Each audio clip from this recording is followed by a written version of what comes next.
Je m'appelle Elisabeth Chungui, je suis directrice RSE, diversité et solidarité du groupe Orange.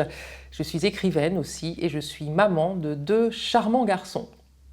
Je suis née à Washington, mon père était diplomate, il était ambassadeur du Cameroun aux États-Unis et j'ai grandi au Cameroun mais également dans les valises de mes parents, en Belgique, en Italie. Je suis arrivée en France, mon autre pays, puisque je suis franco-camerounaise, après le bac pour faire mes études.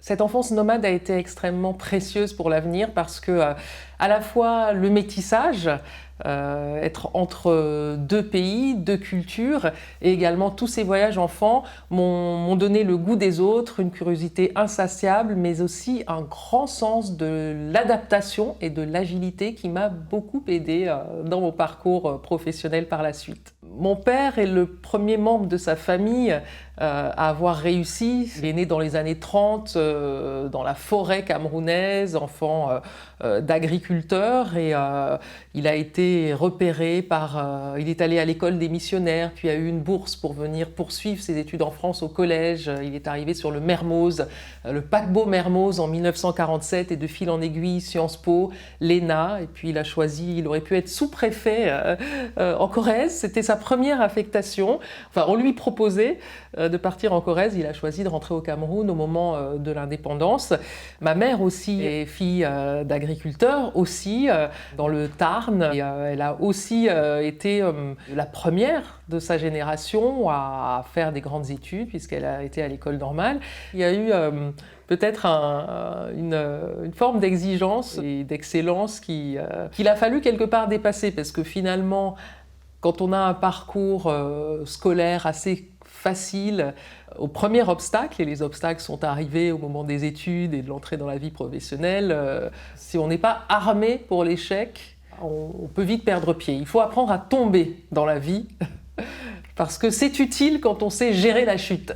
Au début de mon parcours professionnel, je ne savais pas tomber.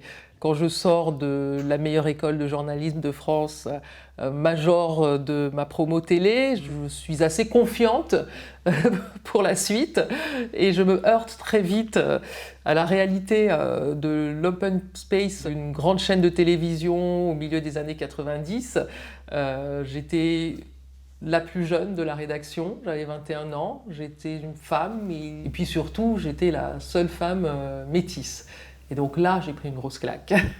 Il y a des épreuves qui marquent. Moi, l'épreuve qui m'a transformée, c'est clairement le parcours pour mon fils.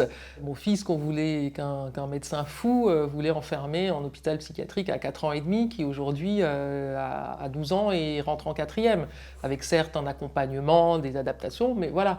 Et en fait, j'ai soulevé des montagnes pour lui. Et voilà, une fois qu'on soulève des montagnes avec un résultat positif, ça donne une force incroyable. Ça donne une force pour aller chercher, aller postuler pour un job qui n'est ni dans son secteur, au sommet de l'organisation d'un grand groupe international. Voilà, je pense que j'aurais jamais eu le courage et l'audace de postuler.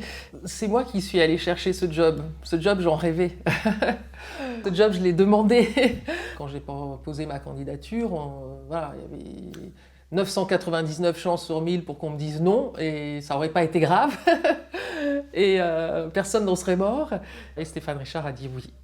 Moi, j'ai envie d'être utile, j'ai envie d'être là où l'impact se trouve, et aujourd'hui, c'est le cas.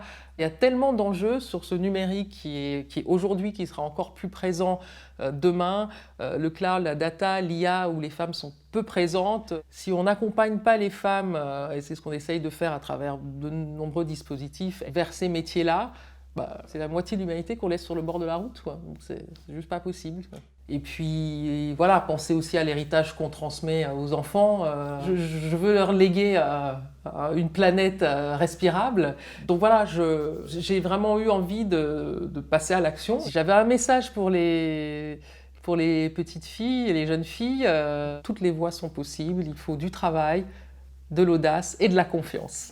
Je suis moins visible que quand j'étais à la télévision, mais l'action souterraine et discrète, ça paye aussi.